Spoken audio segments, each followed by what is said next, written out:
Radio Indeks vam predstavlja skrivenu slušalicu. Zvuči čudno kada se o tome bukvalno razmišlja, ali svako od nas u svom okruženju ima barem jednog majmuna, koga bi vrlo rado voleo da se reši.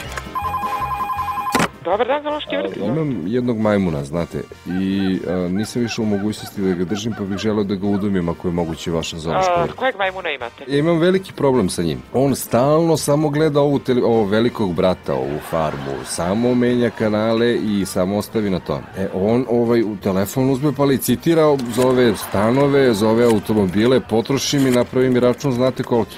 Čekajte, neki majmun na dvije noge. Bira kanale i zove preko telefona. Pa ne zove, nego šalje ona SMS, licitira. I znate, meni stigo mi ovaj postpaid 4000 prošlog meseca. Znači, on je svaki dan slao u Grandu Dele stan i to. A i to radi? Najgore je to što on na izborima uvek zaokruži istu opciju. Toga odmah morate ispratiti stan. Ja takvog majmuna moram da se rešim. Da li mogu kod vas u Zološkom vrtu da ga ostavim? Pa znate šta, mi takvi isto nećemo. Treba da nam pravi troškove.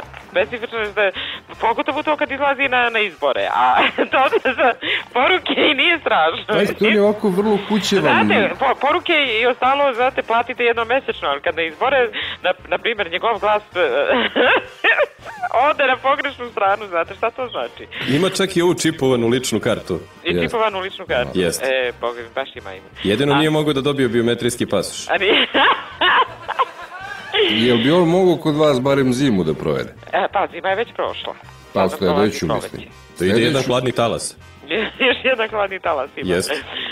Čuli smo da Mečka kod vas nije videla svoju senku. Nije vala, ove godine nije videla svoju senku, mi se nadamo... Ok, pošto vidim da me ne shvatate ozbiljno, ja ću morati na kraju da probam kod Palme u onom njegovom Zološkom vrtu.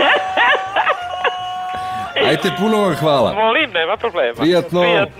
Indeksova skrivena slušalica. Ne propustite da čujete koga ćemo i sutra iznenaditi. Samo na Radio Indeks. Više zabave uz najbolji muzički miks.